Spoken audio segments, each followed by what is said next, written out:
Hey guys, happy new year তোমাদের সবাইকে। So নতুন বছরের প্রথম দিন ভাবলাম আমরা মন্দিরে গিয়ে ঠাকুরের আশীর্বাদটা নেওয়াটা জরুরি। তো আমরা সবাই ফ্যামিলিরা চলে গেলাম, ভাবলাম শিলাপাথারে মানিনিথানে যাওয়ার প্ল্যানিং করলাম। তো আমরা সবাই স্টেশনে বসে আছি যাওয়ার জন্য। ট্রেন আজকে একটু লেট হবে। আমি, আমার শাশুড়ি, শ্বশুর, জেঠিমা প্লাস আমার হাজব্যান্ড, ও তো যাওয়ার জন্য আগে সব প্যাকেট টিকেট যাওয়ার জন্য রেডি। তো ফাইনালি আমরা ট্রেনে উঠে পড়লাম। অ্যাকচুয়ালি ট্রেনে আমার মা তারাও এসেছে, ওরা অ্যাকচুয়ালি মাখুম থেকে আসলো।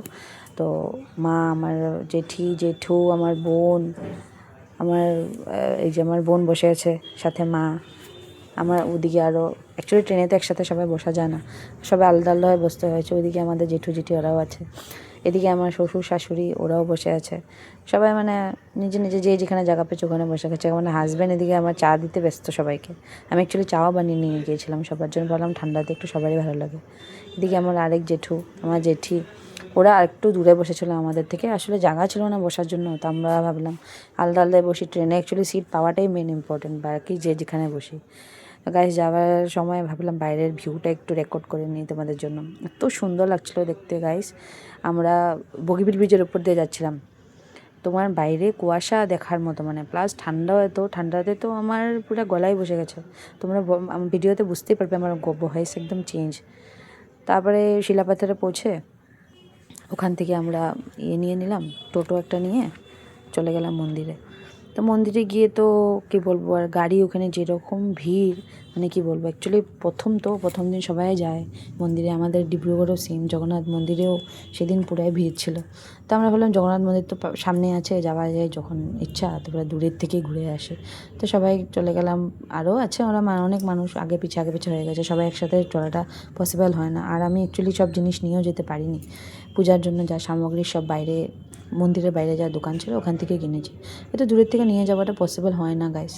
আর প্লাস সিঁড়িগুলো তো বলার মতো তোমাদেরকে, আমি তো কখনো যাইনি, এটা আমার ফার্স্ট টাইম এক্সপিরিয়েন্স। তো সিঁড়ি দিয়ে যাচ্ছি, তো সিঁড়ি তো দেখি আর শেষ হয় না। অ্যাকচুয়ালি সিঁড়িগুলো একটু অন্য টাইপের ছিল, প্লাস তোমার মানে পেশা দিয়ে যেতে হয়।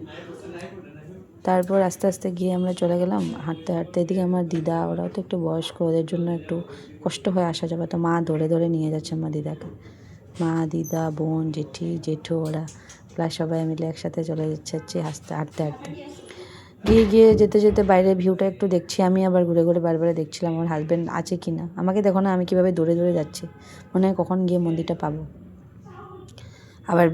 আবার একটু আগে গিয়ে দাঁড়াই, হাজব্যান্ডকে দেখি ও আছে কি না পিছনে। ও তো পুরো ওকে দিয়ে দিছে মোবাইলটা, বলে তুমি ভিডিও করো। ফাইনালি গাইস আমরা পৌঁছে গেলাম মন্দিরে তো ভিড় তোমরা দেখতেই পারছো। আর ওদিন আমাদের ওয়েদারটাও খুব ভালো ছিল। যাওয়ার সময় তো ঠান্ডা লেগেছে বহুত, কিন্তু ওখানে গিয়ে দেখি না রৌদ্র উঠেছে, ভালোই লাগছিল। তো সব সামগ্রী নিয়ে আমরা দুজনেই অ্যাকচুয়ালি উপাস ছিলাম, তো দুজনেই চলে গেলাম পূজা করার জন্য। মন্দিরের ভিতরটা দেখো তোমরা, এত সুন্দর দেখার মতো। আমি তো কোনোদিনও যাইনি, ফার্স্ট টাইম গিয়েছি, খুব ভালো লাগছিলো। কিন্তু ভিড় কীরকম, মানে এই সামনে থেকে ভিতর অব্দি মার প্রতিমা পর্যন্ত যাওয়ার জন্য মানে প্রায় আমার 1-1.5 ঘন্টা লেগে গেল, এতই ভিড়। সেভাবে দুজনে আমরা পূজা করে আসলাম।